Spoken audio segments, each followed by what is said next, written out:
Halo semuanya, selamat datang di video presentasi kami. Hari ini kami dari kelompok 2 ingin membahas mengenai bagaimana PT Samsung Electronics membangun strategi distribusi, pemasaran, hingga pengelolaan hubungan pelanggan yang membawa mereka menjadi pemimpin global di dunia teknologi saat ini. Sebelumnya, selamat menyaksikan. Saluran distribusi merupakan jaringan lembaga dan institusi yang menghubungkan produsen ke pengguna akhir. Fungsi utama dari saluran distribusi sendiri yaitu untuk memindahkan produk dari tempat produksi ke konsumen, untuk memastikan bahwa barang tersedia di lokasi yang tepat dan pada waktu yang tepat. Selain itu, saluran distribusi tidak hanya mencakup fisik pergerakan barang, akan tetapi juga mencakup berbagai aktivitas yang diperlukan untuk mengelola aliran produk, termasuk penyimpanan, transportasi, dan pengelolaan inventaris. Samsung bukan lagi nama asing bagi kita. Samsung melakukan perjalanan 85 tahun dari perdagangan ke teknologi global. Didirikan pada 1 Maret 1938 oleh Lee Byung-chul sebagai Samsung Shanghai yang mengekspor bahan pangan, perusahaan ini bertransformasi dramatis dari bisnis perdagangan sederhana menjadi raksasa teknologi global. Melalui diversifikasi strategi pada 1950-an, ke tekstil dan asuransi, masuk ke elektronik pada 1969 dengan Samsung Electronics, revolusi semikonduktor pada 1980, hingga era kepemimpinan Lee Kun-hee yang membawa Samsung menjadi pemain global dengan inovasi Galaxy Series pada 2000-an. Meski menghadapi berbagai tantangan transisi kepemimpinan pada tahun 2014 dan skandal korupsi pada 2016, Samsung tetap mendominasi pasar dengan divisi utama elektronik, HiFi, Industries, dan layanan finansial sambil terus memimpin inovasi teknologi AI, 5G, dan perangkat foldable sebagai salah satu merek teknologi paling berpengaruh di dunia. Selanjutnya, saluran distribusi. Samsung memiliki jaringan distribusi yang kompleks dan terintegrasi secara global untuk memasarkan produknya, mulai dari elektronik konsumen, perangkat mobile, hingga komponen semikonduktor. Saluran distribusinya dirancang untuk mencapai pasar yang luas, baik secara offline maupun online. Di sini ada beberapa saluran distribusi dari Samsung, diantaranya yang pertama ini distribusi langsung. Samsung bekerja sama dengan retail besar dan mitra strategis untuk penjualan langsung, termasuk pada e-commerce platform seperti Amazon, Lazada, Shopee, dan Tokopedia, serta brand store dan experience center. Selanjutnya, distribusi tidak langsung. Sebagian besar penjualan Samsung dilakukan melalui jaringan distributor dan reseller, seperti distributor resmi, mitra retail, dan supermarket, hingga operator telekomunikasi. Yang ketiga, saluran B2B, di mana Samsung menerapkan corporate sales, yaitu Samsung memiliki divisi khusus untuk melayani pembelian dalam jumlah besar oleh perusahaan, pemerintah, atau institusi pendidikan, serta solusi enterprise product, seperti monitor, seperti server, dan perangkat IoT dijual melalui mitra bisnis dan sistem integrator. Selanjutnya, logistik dan supply chain. Samsung memiliki pusat distribusi regional di berbagai wilayah untuk mempercepat pengiriman serta kemitraan logistik, bekerja dengan perusahaan seperti DHL dan logistik lokal untuk distribusi efisien. Dan yang terakhir ini, after sales service. Samsung menyediakan layanan purna jual melalui jaringan service center dan mitra reparasi territories serta dukungan online, layanan konsumen melalui website, chatbot, dan call center. Selanjutnya, saluran pemasaran Samsung. Samsung menggunakan strategi pemasaran multi-channel yang terintegrasi, menggabungkan digital marketing, retail experience, sponsorship, dan hubungan masyarakat untuk membangun brand awareness dan mendorong penjualan. Berikut adalah salah satu saluran pemasaran utama Samsung. Yang pertama ini pemasaran digital. Samsung melakukan pemasarannya melalui website dan e-commerce, termasuk pada platform utama Samsung.com. Integrasi dengan marketplace juga seperti Amazon, Shopee, Lazada untuk memperluas jangkauan pemasarannya, serta kolaborasi dengan influencer tech untuk unboxing dan review. Selanjutnya, pemasaran tradisional. Samsung melakukan pemasaran produknya melalui iklan TV dan cetak, seperti iklan iklan premium di acara besar yaitu Super Bowl dan Piala Dunia FIFA, dan juga pada placement produk di majalah teknologi serta sponsorship pada event-event sponsor Olimpiade, tim olahraga, dan konser musik. Selanjutnya retail dan trade marketing, yaitu promosi di toko bundling produk, contoh pada Galaxy S24 dan Galaxy Watch 6 dengan mendapatkan diskon, melakukan program trade-in yaitu tukar tambah smartphone lama dapat potongan harga, dan juga area khusus Samsung di retail besar dengan sales terlatih. Yang keempat ini analisis data dan personalisasi. Samsung Ads platform seperti iklan dinamis berdasarkan perilaku pengguna, contoh penggunaan yang browsing TV QLED dapat iklan terkait.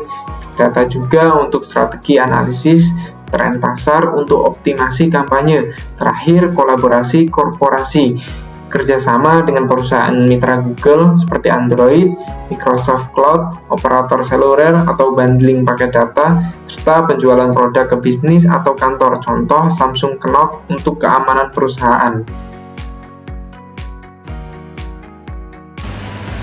Selanjutnya yaitu masalah distribusi Samsung. Kasus pada Galaxy Note 7 2016. Samsung mengalami krisis besar akibat masalah baterai di Galaxy Note 7. Awalnya mereka menarik 2,5 juta unit dan berhenti memakai baterai dari Samsung SDI, lalu beralih ke supplier Cina ATL. Namun baterai dari ATL juga bermasalah dan menyebabkan insiden serupa. Akhirnya Samsung melakukan recall penuh karena dua kegagalan teknis berbeda dari supplier. Krisis ini menunjukkan lemahnya kontrol supply chain, kurangnya transparansi, dan kesalahan dalam organisasi awal.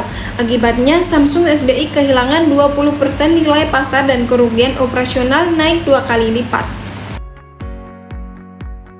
Selanjutnya yaitu masalah pemasaran pada perusahaan Samsung. Yang pertama ada persepsi brand dan positioning. Samsung pernah mengalami masalah citra karena kasus produk seperti Galaxy Note 7 yang meledak dan ponsel lipat yang bermasalah. Awalnya dikenal sebagai brand murah sehingga sulit bersaing dengan merek premium seperti Apple. Yang kedua yaitu tantangan penjualan B2B. Setelah krisis produk, banyak pelanggan korporat kehilangan kepercayaan, akibatnya Samsung kesulitan mempertahankan kontrak enterprise dan penjualan ke organisasi besar. Yang ketiga yaitu persaingan harga dan pangsa pasar. Untuk menjaga pangsa pasar, Samsung sering menurunkan harga. Tekanan dari brand premium dan dari brand murah membuat margin keuntungan semakin tertekan. Selanjutnya yaitu masuk ke penyebab utama, ada faktor distribusi dan supply chain.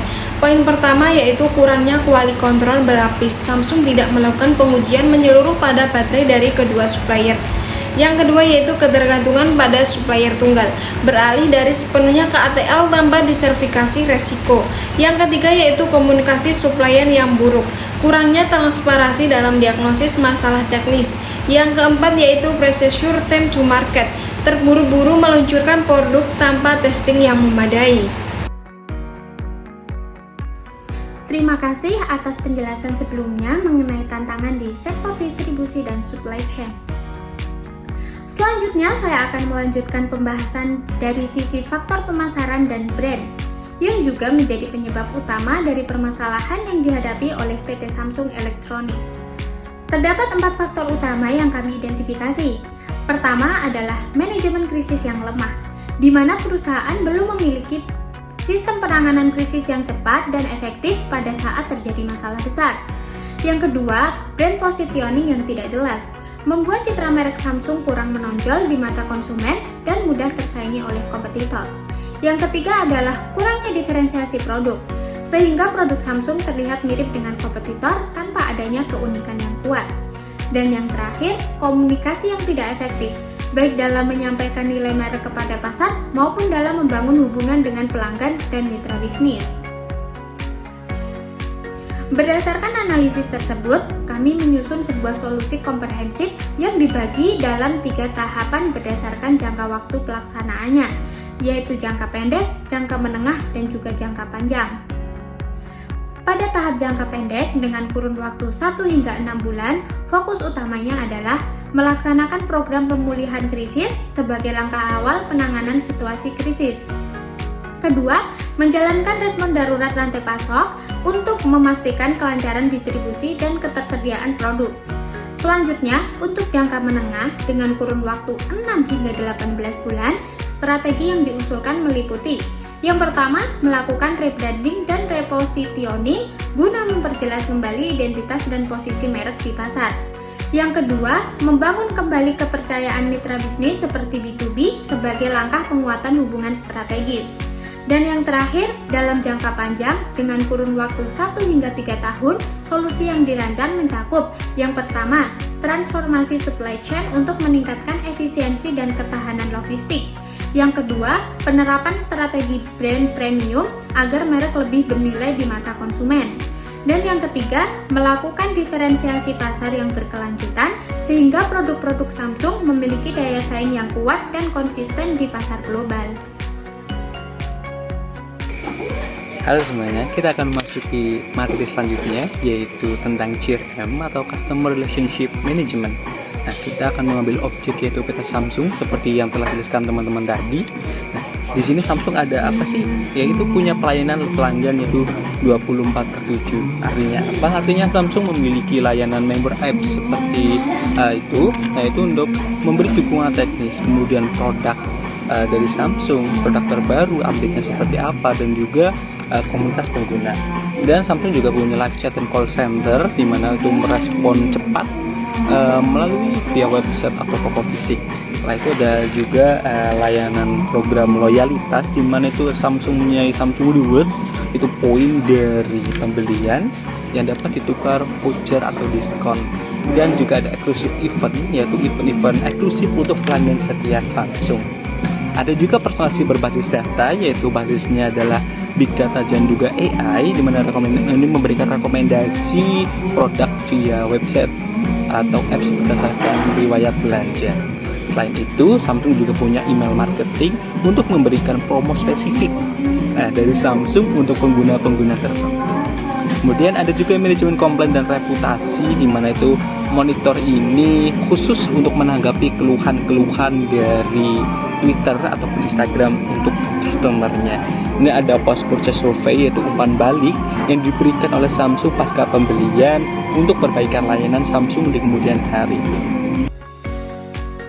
Masuk di bab selanjutnya yaitu employability management, di mana pada PT Samsung ini telah berkembang cukup baik ya.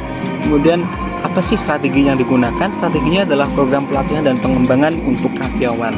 Nah, di sini Samsung memiliki pusat pelatihan global yang berada secara global dan juga regional, menyediakan pelatihan berbasis teknologi yang canggih mutakhir seperti AI, IoT, dan juga Big Data.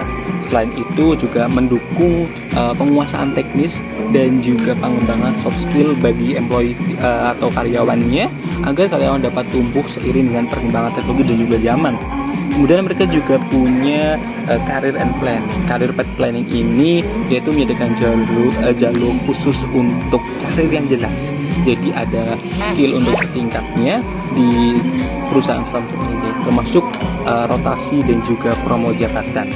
Ada juga teknologi adaptability, di mana mendorong pembelajaran digital untuk karyawannya dan juga adopsi teknologi terbaru, sehingga melalui workshop internal dan juga proyek-proyek yang dilakukan itu dapat membuka budaya inovatif pada karyawan di Samsung.